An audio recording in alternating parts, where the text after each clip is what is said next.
नमस्कार, बहुत स्वागत है आप सभी का। आप देख रहे हैं भारत 24 और आपके साथ जवाब देना पड़ेगा मैं हूं अमृता गर्ग। देखिए, लगातार बात मुद्दों पर होती है, लेकिन बिपरजॉय की दस्तक लोगों को दहला रही है। हर किसी की नजर तूफानी कहर पर है। चंद घंटे बाकी हैं। गुजरात, महाराष्ट्र में संकट के बादल मंडरा रहे हैं। गनीमत यह है कि तूफान की रफ्तार लगातार धीमी हो रही है, तो वहीं दूसरी तरफ सियासत में जुबानी तूफान उठ रहे हैं। इसे लेकर घमासान जारी है और कई सवाल हैं। बात समाजवादी पार्टी के दिग्गज सांसद शफीकुर रहमान बर्क की हो रही है, जिन्होंने योग दिवस पर बड़े सवाल उठाते हुए मदरसों और दरगाहों में योग दिवस के बॉयकॉट की बात कह दी है। उनका कहना है कि मदरसों में योग दिवस की जगह तालीम दिवस मनाना चाहिए। बेशक मनाइए, मदरसों में तालीम दिवस होना चाहिए। ये अच्छी तालीम हो, यानी दीनी और दुनियावी तालीम से कोई भी इनकार नहीं करता है, लेकिन योग दिवस क्यों नहीं होना चाहिए, सवाल ये है। योग से इस्लाम को कैसा खतरा हो सकता है, इसी मुद्दे पर होगी आज की चर्चा और मेहमान भी रहेंगे हमारे साथ। साथ ही साथ ये भी आपको बताते चलेंगे कि बिपरजॉय की स्थिति क्या है, लेकिन पहले ये रिपोर्ट आप देखिए।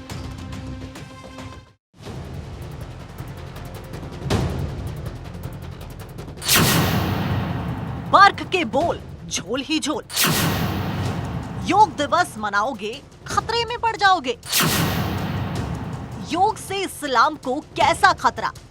अपने बिगड़े बोल के लिए चर्चित समाजवादी पार्टी के नेता शफीकुर रहमान बर्क एक बार फिर चर्चा में है। इस बार उन्होंने कहा है कि मदरसों में योग दिवस मनाने से इस्लाम पर खतरा पैदा हो जाएगा।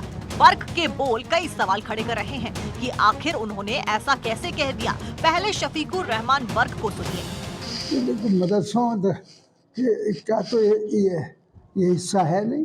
मदरसों में तालीम के लिए मनाइए, मदरसों में तालीम दिवस बनाइए कि लोगों को ये एहसास दिलाया जाए कि भाई तुम कम पढ़ रहे हो, नहीं पढ़ रहे हो, तुम्हारी तालीम में क्या कमी है। तो ये तो मदरसों के अंदर तो तालीम दिवस मनाना चाहिए। योग दिवस से क्या मतलब है? अब सवाल ये उठता है कि मदरसों में योग दिवस मनाने से बच्चों पर क्या बुरा असर पड़ेगा और इस्लाम में योग करने से कैसे खतरा पैदा हो जाएगा, जबकि 5 वक्त की नमाज बेहतरीन योग, फर्ज की नमाज के लिए उठना योग, जोहर की नमाज आराम भी इबादत भी, असर, मगरिब और इशा की नमाज पाबंद बनाती है। इस्लाम में नमाज हर बालिग और आकिल पर कर्ज है। नमाज वो है जो वक्त का पाबंद बनाती है। नमाज वो है जो सेहतमंद रखती है। नमाज वो है जो हर बुराई से रोकती है। नमाज वो है जो जिस्म के हर आज़े को योग कराती है। बर्क योग दिवस पर टिप्पणी कर घिर गए हैं। उन पर चौतरफा हमले हो रहे हैं। मुझे देखा, मैंने उन्होंने कहा कि ये वहाँ तालीम दी जाती है, योग नहीं होना चाहिए। मैं उन रहमान साहब को बताना चाहूँगा कि योग भी एक प्रकार की तालीम है और शारीरिक और आत्मिक विकास के लिए। अब जब इस्लाम खुद ही नमाज के जरिए योग की इजाजत दे रहा है, तो बर्क के बोल में झोल ही झोल नजर आ रहा है। अब ये बर्क ही बेहतर जानते होंगे कि उनके बोल का मतलब क्या है। Bureau report, Bharat 24। तो देखिए, 21 तारीख को योग दिवस है और योग सप्ताह मनाने की शुरुआत जो है वो की जा चुकी है।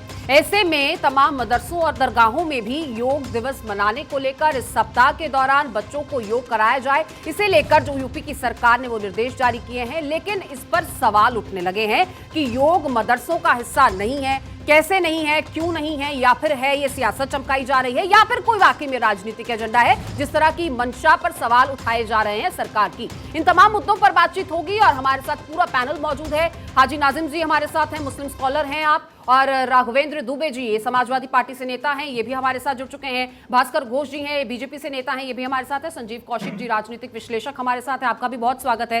डॉक्टर सुनील कौशिक वरिष्ठ पत्रकार हैं, ये भी हमारे साथ मौजूद हैं। और इस चर्चा में मेरे सहयोगी अमित मिश्रा जी, हमारे कंसल्टिंग एडिटर, ये भी हमारे साथ मौजूद रहेंगे। तो देखिए, लगातार सवाल उठ रहे हैं, एक बड़ा पैनल हमारे साथ मौजूद है और सबसे पहला सवाल जो है वो समाजवादी पार्टी से ही बनता है। राघवेंद्र दुबे जी, आप मुझे ये बताइए कि ये बयान सियासत चमकाने के लिए हैं या फिर मदरसों का हिस्सा अगर योग नहीं हो सकता तो क्यों नहीं हो सकता? कुछ दिया ही जा रहा है, कुछ लिया तो नहीं जा रहा है, क्यों ये सवाल उठ रहे हैं? क्या ये सवाल वाजिब है? देखिए, वर्क साहब ने अपना जो उनका बयान था उन्होंने अपने मतानुसार उनको उसको कहा। जहाँ तक योग की बात है, योग सदियों से होता रहा है, कोई नई परंपरा है जी। नहीं। और मुझे लगता है कि योग सब करते हैं। हालांकि उन्होंने ये भी कहा कि नमाज में भी योग होता है, ठीक है, वो भी एक हिस्सा है, लेकिन अगर कोई नमाज करता है, कहीं स्कूल में हो रही है या फिर सार्वजनिक जगह पर हो रहा है, ये तो स्वास्थ्य के लिए अच्छा है। इसमें कोई भी कहीं भी किसी भी तरीके की कोई बुराई नहीं है कि योग ना किया जाए, बिल्कुल योग किया जाए। लेकिन बहुत सारे बयानों को इस तरीके से मीडिया को भी मुझे चाहिए कि इन चीजों को ज्यादा नहीं, मीडिया पर कैसे सवाल आप उठा सकते हैं? जो उन्होंने बयान दिए वो बयान आपके सामने रख दिए हैं, जो उन्होंने कहा वो आपके सामने रख दिया है। हाजी नाजिम जी को मैं इस चर्चा में जोड़ूंगी, आऊंगी आपके पास। हाजी नाजिम जी, एक चीज मैं राघवेंद्र जी से जानना चाहूंगा, अमृता, क्या ये बयान जिस तरह आप कह रहे हैं, क्या ये बयान शफीकुर रहमान वर्ग का व्यक्तिगत बयान है? पार्टी इसको एंडोर्स नहीं करती है? क्योंकि आप दोनों बातें कह रही हैं कि कह रहे हैं कि योग जो है वो एक शारीरिक जो फिजिकल एक्सरसाइज है उसको उसी तरह से लिया जाना चाहिए, तो फिर उसका विरोध कैसा है? क्योंकि फिजिकल एक्सरसाइज तो कोई धर्म की बाधाओं बंदिशों को नहीं मानता, वो तो सबके लिए जरूरी है। देखिए, पार्टी ने कभी इसका कभी विरोध नहीं किया। उनका व्यक्तिगत विचार है और उनका व्यक्तिगत जो विचार था उन्होंने प्रकट किया। मैं ये कह रहा हूँ कि आज बात होनी चाहिए थी ये कि मणिपुर में जिस तरीके से बीजेपी ने उग्रवादियों से मीटिंग करके सरकार बनाई, इनका एक ठीक है साहब, उस पर भी आएंगे, उस पर भी आएंगे। मैं हाजी नाजिम जी से उनका पक्ष जान लेती हूँ। हाजी साहब, ये कहा जाता है कि शरीर स्वस्थ हो तो स्वस्थ मन उसमें निवास करता है। स्वस्थ मन होगा तो तालीम भी होगी, दीन भी होगी और सब कुछ बढ़िया होगा। तो इस पर आपत्ति क्यों है? क्यों ये आपत्ति जताई जा रही है? देखिए मैम, जिस तरीके से ये वर्ग साहब का बयान है वो उनका एक निजी बयान हो सकता है, इससे तालीम का योग का कोई लेना देना नहीं। मेरे इस्लाम धर्म के अंदर 5 वक्त की जो नमाज पढ़ी जाती है वो एक तरफ से योगा ही है, उसके अंदर सारी चीजें सब योगा होता है, इससे कोई परहेज नहीं है। लेकिन वर्ग साहब ने जिस तरीके से बात पेश करी है कि तालीम बस होना चाहिए, वो एक निजी विचार है। उसके लिए हमारे मदरसे के जो तालीम आफ्ताब है उसमें विचार करेंगे। लेकिन योगा को अगर आप तालीम से जोड़ेंगे तो ये बहुत ही उनका, एक तरफ से मैं कहता हूँ ये बयान सही नहीं है, मुस्लिम समाज पे वो थोपने वाली बात कर रहे हैं, जबकि मेरे इस्लाम के अंदर तो खुद योगासन होता है 5 वक्त की नमाज के अंदर। कैसे समझा जाए? ये क्या सियासत चमकाने की कोशिश हो रही है? क्या असल मुद्दों से भटकाने की कोशिश हो रही है? ना तो आप मदरसों को हाईटेक करने की बात कहेंगे, ना आप वहां पर जो हाईटेक एजुकेशन की बात हो रही है उसका मुद्दा उठाएंगे, और जब योग दिवस की बात आती है तो आपको बहुत मसले हो जाते हैं। अमित जी, देखिए अमृता जी ये सिर्फ और सिर्फ एक राजनीतिक लाभ लेने के लिए इस तरीके की बातें करी जा रही हैं। ठीक है, मैं आपके पास आऊंगी। अमित जी, क्या वाकई में ये राजनीतिक लाभ के लिए हो रहा है? बिल्कुल, और खुद जो मुस्लिम स्कॉलर हैं और समाजवादी पार्टी के नेता जो हमारे साथ राघवेंद्र जी जुड़े हुए हैं, उन दोनों ने स्पष्ट किया है। और योग कोई आज 2023 की तो चीज़ है नहीं, सनातन परंपरा से योग का स्थान रहा है। और भारतीय संस्कृति में चाहे जो भी धर्म के लोग भारत में रहते हों या दुनिया में रहते हों, उनके लिए जो शारीरिक सौष्ठव का जो एक प्रकार माना गया है उसमें सबसे पुराना योग है। योग पर किसी को कोई ऐतराज नहीं होना चाहिए। और रही बात जो वर्क साहब की टिप्पणी है, उस टिप्पणी पर मैं कहूँगा कि 4:30 बजे इनके यहाँ फजर की नमाज होती है, जो शुरुआत होती है। आप 4:30 बजे उठ रहे हैं, नमाज में आप खुद कह रहे हैं कि योगा उसमें शामिल है, शारीरिक सौष्ठव एक्सरसाइज हम करते हैं नमाज के साथ साथ, तो उस पर ऐतराज़ कैसे? दूसरा, जोहर की नमाज 1:30 बजे से जो शुरू होती है उसके बाद तक चलते रहती है, उसमें भी सेम प्रक्रिया है।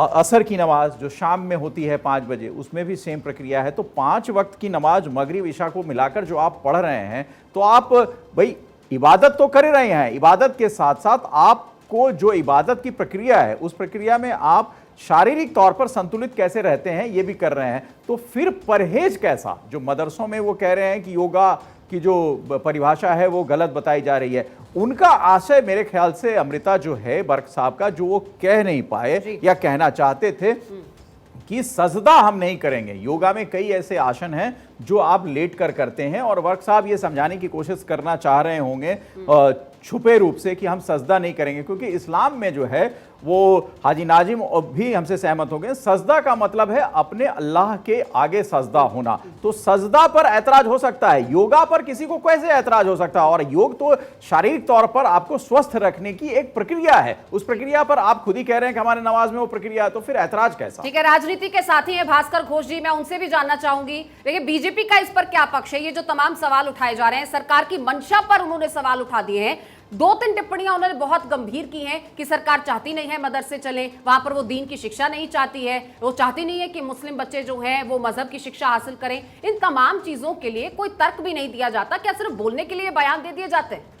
देखिए, पहले बात तो यह है कि इस मदरसा के ऊपर जो चर्चा बहुत दिन से चल रही है कि मदरसा रहना चाहिए या नहीं चाहिए, लेकिन इसके ऊपर सरकार के स्पष्टीकरण बहुत पहले आ गया है। असम सरकार ने कहा कि जो जो मदरसा हमारे मेन फ्रेम एजुकेशन सिस्टम में आ रहा है उसको रहना चाहिए और नहीं तो मदरसा नहीं रहना चाहिए।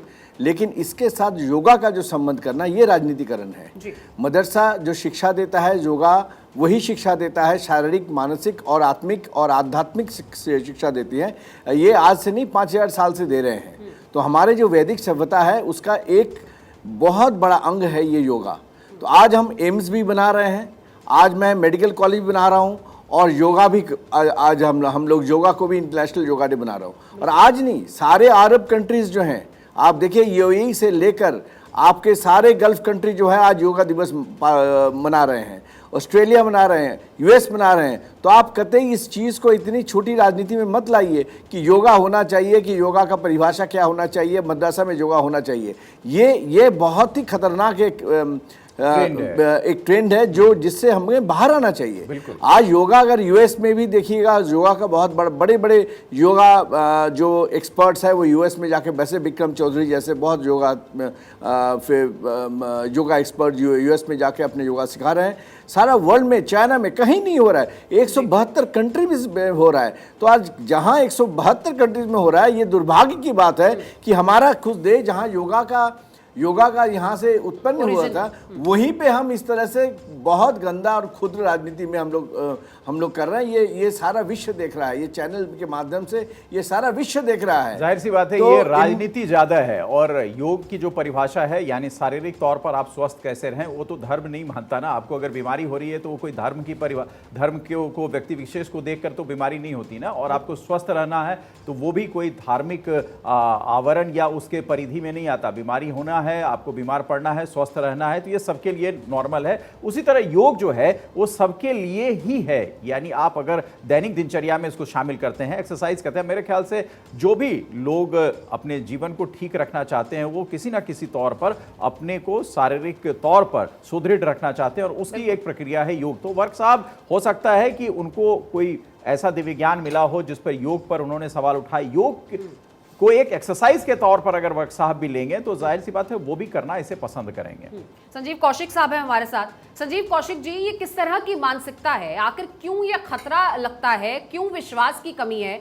सबका साथ, सबका विकास, सबका विश्वास, क्या वो तीसरी जो तर्क है वो पीछे रह जाती है? आखिर क्यों इस तरीके के बयान? और ये कोई पहली बार नहीं है, वर्क साहब ऐसे बयान देते रहते हैं। क्या वो राजनीतिक लाभ के लिए है या वाकई उनको मजहब की इतनी चिंता है? देखिए अमृता, योग से किसी को ऐतराज़ नहीं हो सकता है। निश्चित तौर पे सारे हिंदुस्तान के लोग करना चाहते हैं, और जिस धर्म से आते हैं वर्क साहब, वहाँ भी बहुत सारे लोग हैं जो योग करते हैं। सबसे बड़ी बात जो अभी अमित मिश्रा जी ने कही, वो छूते छूते जो निकल गए वही सबसे बारीक लक्ष्मण रेखा है। जो धार्मिक एंगल से देखने की बात है, आप ठीक है योगा करें, कोई दिक्कत नहीं है, लेकिन जब आप कहेंगे किसी मुस्लिम से कि आप सूर्य नमस्कार करो, उसे ऐसा लगेगा कि आप ज़बरदस्ती एक अलग तरीके से एक नमस्कार करा रहे हैं, आप सूर्य नमस्कार की बात कर रहे हैं, वो उसके यहाँ गुनाह है। और हमारे यहाँ ये कहने में हमें कोई गुरेज नहीं है कि हमारी राजनीति ही चलती है धर्म के आधार पे, जात के आधार पे, सब कुछ इसी पे बटा हुआ है। तो इसको आप अलग करके नहीं देख सकती हैं। आप विदेशों में चले जाएं, विदेश में बहुत सारे देशों में योगा दिवस मनाया जा रहा है, हिंदुस्तान में बहुत सारे लोग मना रहे हैं, लेकिन वहाँ हमारे यहाँ की राजनीति नहीं है। वहाँ लेकिन संजीव जी, यहाँ पर एक छोटा सा मेरा सवाल ये भी है कि क्या कहीं समझ की और जागरूकता की कमी है? क्योंकि जो पूरे एक्सपर्ट्स हैं वो ये कहते हैं कि ओम का उच्चारण या सूर्य नमस्कार, ये तमाम प्रक्रियाएं जरूरी नहीं हैं, इनके लिए बाधित नहीं किया जाता है। योग तो एक एक्सरसाइज के तौर पर अगर आप लें तो वो हेल्दी लाइफस्टाइल के लिए बहुत जरूरी है। और उसमें बाधित तो नहीं है। बिल्कुल अमृता, उसमें एक चीज और मैं जोड़ना चाहूंगा, संजीव कौशिक जी से भी सवाल होगा, इसे समझने की कोशिश करेंगे कि योग को योग ही रहने दिया जाए।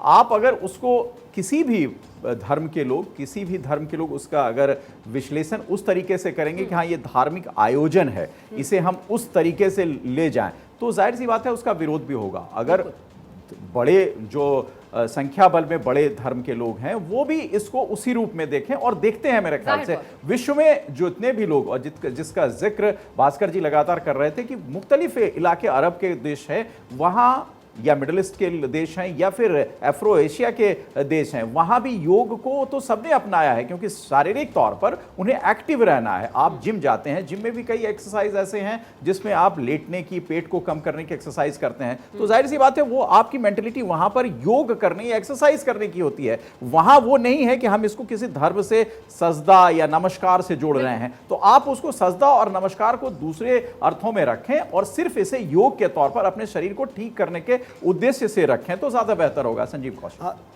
बेहतर यही होगा कि जिस पक्ष की बात आप ये कह रहे हैं, यदि सत्ता पक्ष या जो सरकार है, अभी सरकार ये बात स्पष्ट करे कि नहीं, इसमें किसी को सजदा करने की बात नहीं है, कहीं कुछ पूजा पाठ करने की बात नहीं है, इसे योग को योग ही रहने दिया जाए, तो वो जो माहौल आप देखते हैं उस माहौल को भी यदि आप गौर से देखेंगे तो वो एक धार्मिक रंग में रंगा हुआ आपको दिखाई देगा। मुश्किल तो यही है और इसी का राजनीतिकरण हो रहा है। वो राजनीति करने वाले लोग इसका बेजा फायदा उठा रहे हैं और ये मैं बार बार कह रहा हूं कि बहुत सारे लोग चाहते हैं, उस धर्म के लोग भी चाहते हैं, उस कौम के लोग भी करते हैं, योगा करते हैं, लेकिन राजनीति करने वाले लोग दोनों तरफ से, मैं एक तरफा बात नहीं कर रहा, दोनों तरफ से ये राजनीति हो रही है जानबूझ के। बिल्कुल। राघवेंद्र जी, आप ये बताइए कि किस तरीके का एक राजनीतिक एजेंडा, एक प्रोपेगेंडा नजर आता है इसके पीछे शफीकुर रहमान बर्क को? देखिए, कोई राजनीतिक एजेंडा नहीं है, इससे ज्यादा तो अगर धार्मिक मान्यताओं की बात है तो बीजेपी तो इसकी फैक्ट्री है।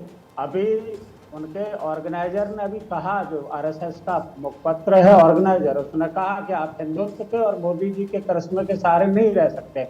उनका इशारा यही था कि जिस तरीके से इनके बीजेपी के नेता लगातार बयान देते रहते हैं, और वो भी अभी गिरिराज सिंह ने बयान दिया था कि गॉड से भारत के सपूत हैं, क्या जरूरत पड़ी थी, क्या ऐसी आवश्यकता थी, लेकिन तो राघवेंद्र मुझे जी लगता है जो योगा तो इस तरीके के बयान आखिर दिए क्यों जाते हैं? सवाल तो यही है ना कि आप राजनीति के लिए राष्ट्रीय सौहार्द को बिगाड़ने की कोशिश करते हैं, अमनो अमान को बिगाड़ने की कोशिश करते हैं। संजीव कौशिक साहब को मैं चर्चा में जोड़ूंगी। साहब, किस तरीके के ये बयान है, किस तरीके की ये मानसिकता है और क्यों ये बयान दिए जाते हैं? आपको क्यों मजहब पर खतरा लगने लगती है? हर चीज आप मजहब से जोड़कर देखने लगते हैं। यहाँ पर हिंदू मुसलमान आखिर कर कौन रहा है? देखो अमृता, जब राजनीतिक बातें होंगी और राजनीतिक लोग बात कहेंगे तो निश्चित तौर से उसमें राजनीतिक संदेश छिपे रहते हैं। चाहे समाजवादी पार्टी की तरफ से बयान आते हों इस तरीके के, चाहे भारतीय जनता पार्टी की तरफ से आते हों। चर्चा जब भी होती है जब निश्चित तौर से दिखता है कि एक दूसरे को बांटने का, एक दूसरे को संदेश देने का काम उसमें हो रहा हो। बर्क साहब ने का संदेश इसमें छिपा हुआ है। बर्क साहब जो कहना चाह रहे हैं, निश्चित तौर से जहाँ तक मैं समझ पा रहा हूँ कि यदि नमाज को भी आप योग से तुलना कर रहे हैं, यहाँ पर वही हो रही है कि नमाज हम करते हैं वो भी एक तरीके का योग है। तो जब नमाज एक तरीके का योग है तो फिर वो सार्वजनिक पार्कों में क्यों विरोध होता है उसका? जब पार्कों में वो नमाज अदा करते हैं तब एक धर्म के लोग क्यों सामने आ जाते हैं? जब कहीं वो इस तरीके का योगा ही मान लिया जाए कि योगा वो करते हैं, चाहे बस में किया हो, चाहे सरकारी दफ्तरों में किया हो, तो उसका विरोध क्यों होता है? ये जो सरकारी फरमान जारी हुआ है वो इसलिए हुआ है कि सरकारी दफ्तरों में भी इसको मनाया जाएगा। लेकिन तमाम ऐसे उदाहरण अभी हाल ही के दिनों में आए हैं कि सरकारी दफ्तरों में यदि नमाज को पढ़ते हुए देखा गया, या अभी एक का उदाहरण देखा है कि बस में कोई पढ़ रहा था, वहाँ निलंबित कर दिए गए। तो ये थोड़ा सा एक एंगल है जहां वो कहना चाह रहे थे कि यदि हमारे नमाज का विरोध होगा तो निश्चित तौर से हम इसका योग का भी विरोध करेंगे। और जिस तरीके से सरकारी दफ्तरों में जो फरमान नमाज एक धार्मिक रीति है, योग को तो हम वही कह रहे हैं कि धर्म से जोड़कर नहीं देखा जाना चाहिए, वो एक मुख्तलिफ प्रक्रिया है, क्या ऐसा नहीं है? नहीं, ये सब जानते हैं कि बिल्कुल धार्मिक चीजें हैं ये, या धार्मिक चीजें नहीं है, स्वास्थ्य के लिए हैं। लेकिन ये धर्म के एंगल से आप देखेंगे, यदि समाजवादी पार्टी के किसी सांसद ने, अमित जी, यदि समाजवादी पार्टी के किसी सांसद ने यह बयान दिया होता और वो मुस्लिम ना होता तो मुझे लगता है कुछ और एंगल पर हम चर्चा कर रहे होते। लेकिन समाजवादी पार्टी से जुड़ा हुआ है, साथ में मुस्लिम सांसद जुड़ा हुआ है, तो इसलिए चर्चा हो रही है इस बात। बिल्कुल। और एक चीज यहाँ समझने वाली है कि अगर आपको शारीरिक तौर पर स्वस्थ रहना है, जाहिर सी बात है इतना अवेयरनेस है, डॉक्टर भी सलाह आपको देते हैं, तो फिर इसका जो है इसको एक तरीके से बंदिश क्यों बनाया जा रहा है कि करना आपको जरूरी है? जैसे अब ये हो रहा है कि सरकारी जितने ऑफिस हैं, कार्यालय हैं, तमाम जगहों पर योगा मैंडेटरी होता जा रहा है। तो अगर मैंडेटरी ना भी हो तो भी आदमी को अगर शारीरिक तौर पर सही रहना है तो वो योगा करेगा, एक्सरसाइज करेगा, वॉक करेगा, और तमाम लोग करते हैं। तो ऐतराज जो है, ऐतराज इस पर भी तो वर्क साहब का हो सकता है ना कि आप इसे मैंडेटरी मत कीजिए। ये हमारी धारणा है कि हम क्या कर सकते हैं, क्या नहीं कर सकते, हमारी आज़ादी है। हमें सुबह 4:30 बजे नमाज पढ़नी है, हम पढ़ते हैं, हमें वॉक पर जाना है, हम जाते हैं। तो ये बंदिशें नहीं होनी चाहिए। ऐतराज मेरे ख्याल से बंदिश पर ज्यादा हो जाता है। अमित जी, तो फिर इसके साथ वही वो 3 तर्क जो बार बार बीजेपी की तरफ से बार बार कहे जाते हैं, सबका साथ, सबका विकास, सबका विश्वास, सबका साथ और विकास तो यहाँ पर उसकी बात हो रही है, लेकिन क्या वो सबका विश्वास जो है वो कहीं ना कहीं लैग करता है? आप किसी एक विशेष समुदाय या किसी एक ग्रुप की बात कर रहे हैं, बिल्कुल, किसी और एक संगठन की सबका बात कर रहे हैं। ये तीनों जो चीजें हैं ना, सबका साथ, सबका विश्वास और सबका विकास, ये तीनों चीजें तभी उपयोगी मानी जाएंगी अमृता, जब उसमें आपकी आजादी जो है उस पर खलल ना हो। अगर आजादी पर खलल होती है तो कोई भी व्यक्ति, चाहे वो छोटे संख्या बल का हो या बड़े संख्या बल का हो, वो ऐतराज जताएगा ही, क्योंकि वो आजादी उसको भारत का संविधान देता है। और हम जितने भी भारतीय हैं वो सबसे पहले हमारे लिए जो मुख्य चीज है जिसको हम सारी चीजों से ऊपर मानते हैं वो भारत का संविधान है। तो आप फिर उस दिशा में चले जाते हैं कि हाँ, हमारे पर ये बंदिशें हैं, हमारे ऊपर ये लगाए जा रहे हैं कि हम इसको माने, और हम ना माने तो फिर आप क्या करेंगे, तमाम चीजें उस बहस में चली जाती हैं अमृता। बिल्कुल।